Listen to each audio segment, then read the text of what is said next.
کی اس ویڈیو میں ہم بات کریں گے ظہیر الدین بابر کے بارے میں۔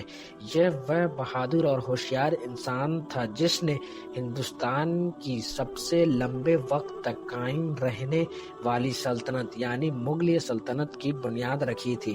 دوستو، یہ بات تو ہم میں سے کسی سے چھپی ہوئی نہیں ہے کہ ہمارے بھارت پر سب سے لمبے وقت تک اگر کسی نے سلطنت کی ہے تو وہ مغلیہ سلطنت ہے۔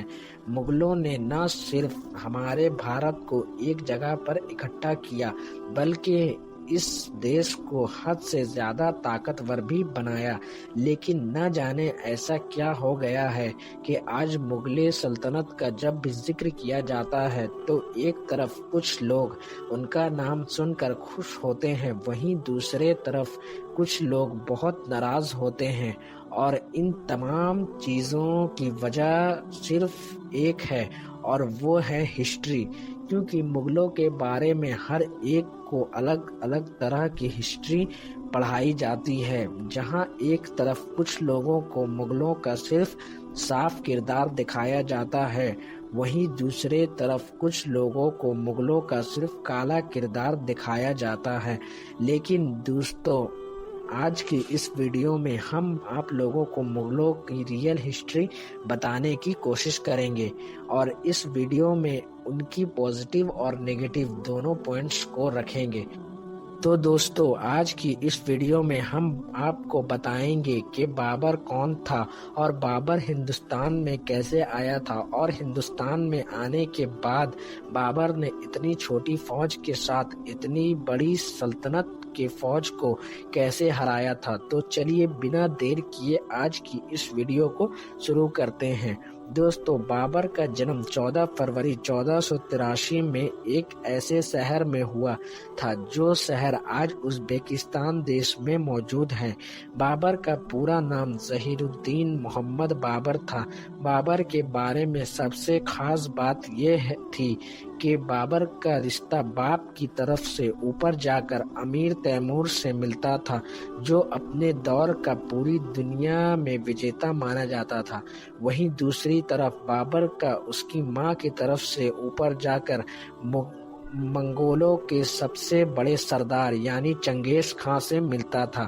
یعنی آسان لفظوں میں یہ کہہ لیا جائے تو غلط نہیں ہوگا کہ امیر تیمور اور چنگیز خان کی بہادری بابر کو وراثت میں ملی تھی۔ دوستو، آپ لوگ یہ تو جانتے ہوں گے کہ امیر تیمور کی بہت بڑی سلطنت تھی، لیکن جب امیر تیمور کا انتقال ہوا تو اس کی بڑی سلطنت کو ٹکڑے میں بانٹ دی گئی۔ انہی بٹی ہوئی سلطنت میں سے ایک سلطنت ازبکستان دیش میں بھی موجود تھی۔ یہ سلطنت امیر تیمور کی 5 نسلوں کے بعد بابر کے باپ کے حصے میں آئی، اور پھر بابر کے باپ کے انتقال کے بعد بابر کے حصے میں آئی۔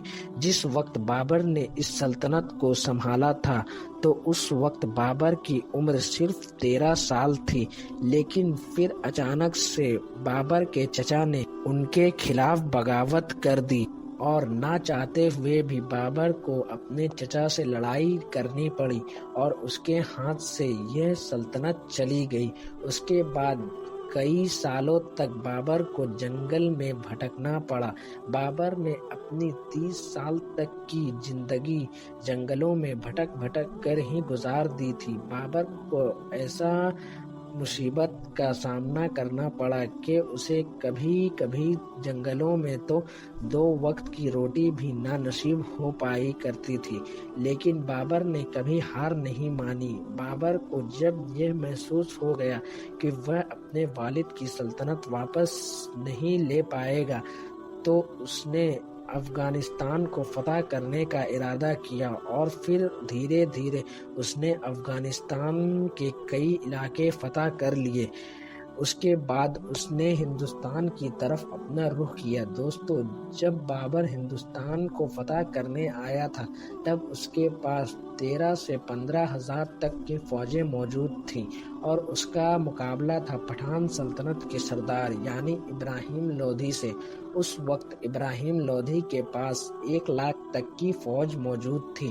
ابراہیم لودھی کو بھی یہی لگ رہا تھا کہ وہ بابر کو بہت آسانی سے ہرا دے گا، کیونکہ اس کے پاس 1 لاکھ کی فوج کے ساتھ کئی تعداد میں ہاتھی بھی موجود تھے، حالانکہ بابر کے پاس ہاتھی بھی نہیں تھی۔